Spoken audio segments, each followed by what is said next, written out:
আসসালামু আলাইকুম প্রিয় বন্ধুরা, নেহাস কুকিং কর্নারে আজকে থাকছে টিপস সহ পারফেক্ট চিকেন রোস্ট রেসিপি।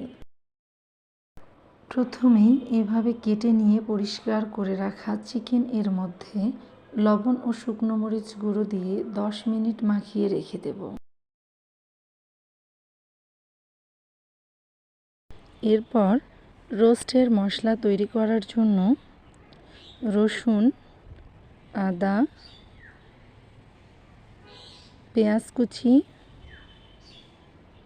গোলমরিচ, জিরা, ছোট এলাচ, বড় এলাচ, লবঙ্গ একসঙ্গে বেটে পেস্ট করে নেব।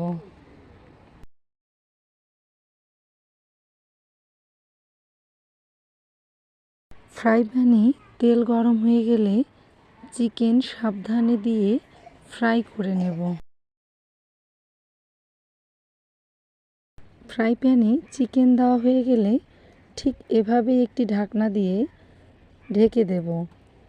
পুরোটা ঢেকে দিলে চিকেন সেদ্ধ হয়ে যাবে। আমি এভাবে এজন্যই ঢাকনা ব্যবহার করি যাতে চিকেন ফুটে এসে দুর্ঘটনা না ঘটে।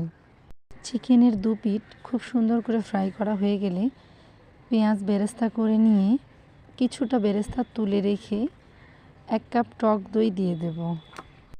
সাথে বেটে রাখা মশলার পেস্ট, শুকনো মরিচ গুঁড়ো, লবণ, জিরে গুঁড়ো, গোটা গরম মশলা দিয়ে খুব ভালোভাবে কষিয়ে নিব। এরপর ফ্রাই করে রাখা চিকেন পিসগুলো দিয়ে একটু সময় নিয়ে খুব ভালোভাবে কষিয়ে নিব।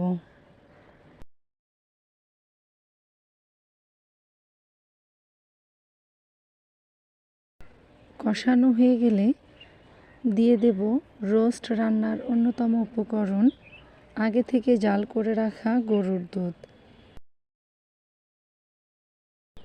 দুধ দিয়ে অল্প আঁচে চিকেন সেদ্ধ করে নেব। আমি এখানে কোনো পানি ব্যবহার করিনি। রান্নার এ পর্যায়ে দিয়ে দিব 1 চা চামচ চিনি। সাথে দিয়ে দেব তেঁতুল ও কাঁচামরিচ, দিয়ে ঢাকনা বন্ধ করে দেব। বন্ধুরা, আমার দেখানো মশলাগুলো আমি একটি মুরগির অনুপাতে ব্যবহার করেছি।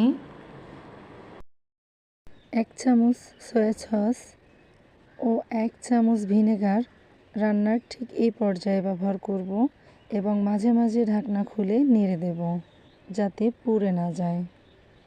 রান্নার শেষ পর্যায়ে চুলা বন্ধ করার আগে 1 চামচ ঘি ও চুলা বন্ধ করে 1 চামচ লেবুর রস অবশ্যই ব্যবহার করব। পেঁয়াজ বেরেস্তা ছিটিয়ে দিয়ে পরিবেশন করুন মজাদার চিকেন রোস্ট। ধন্যবাদ। আল্লাহ হাফেজ।